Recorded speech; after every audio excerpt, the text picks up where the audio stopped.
എല്ലാവർക്കും നമസ്കാരം. തൃശൂർ ഹോംസിന്റെ ഒരു പുതിയ പ്രൊജക്റ്റ് ആണ് കേട്ടോ ഞാനിന്ന് നിങ്ങളെ പരിചയപ്പെടുത്താൻ പോകുന്നത്.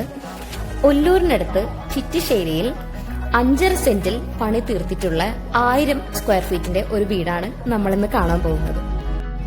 1000 സ്ക്വയർ ഫീറ്റിൽ വളരെ മനോഹരമായ രീതിയിൽ എല്ലാ സൗകര്യങ്ങളോട് കൂടിയാണ് കേട്ടോ ഈ വീട് പണിതിട്ടുള്ളത്. നമുക്ക് അകത്തേക്ക് കയറുമ്പോൾ വളരെ സ്പേഷ്യസ് ആയിട്ടുള്ള ഒരു ഹാള് കാണാം. അതുപോലെ 3 ബെഡ്റൂം വിത്ത് അറ്റാച്ച്ഡ് ബാത്റൂം നമുക്ക് കാണാൻ സാധിക്കും. ഒരു കൊച്ചു ഫാമിലിക്കൊക്കെ അവരുടെ ബഡ്ജറ്റിൽ കൂടെ നിൽക്കാവുന്ന ഒരു വീടാണ് കേട്ടോ ഇത്. 42 ലക്ഷം രൂപയാണ് ഈ വീടിന് പറയുന്ന വില. ഈ 5.5 സെന്റിൽ തന്നെ മുറ്റത്ത് 3 കാറ് പാർക്ക് ചെയ്യാനുള്ള സൗകര്യം കൂടി ഉണ്ട് കേട്ടോ. ഈ വീടിന്റെ കൂടുതൽ വിവരങ്ങൾ അറിയാനായിട്ട് ഈ സ്ക്രീനിൽ എഴുതി കാണിക്കുന്ന നമ്പറിലേക്ക് ഒന്ന് കോൺടാക്ട് ചെയ്താൽ മതി കേട്ടോ. അപ്പോൾ നിങ്ങളുടെ ബഡ്ജറ്റിനാണെങ്കിൽ ഒരു വീടാണോ നിങ്ങളുടെ സ്വപ്നം എങ്കിൽ ഈ നമ്പറിലേക്ക് കോൺടാക്ട് ചെയ്യൂ. നിങ്ങൾ ആവശ്യപ്പെടുന്ന രീതിയിൽ കൺസ്ട്രക്ട് ചെയ്ത് തരുവാനും ഇവർ റെഡിയാണ്. അപ്പോൾ എല്ലാവർക്കും ബൈ.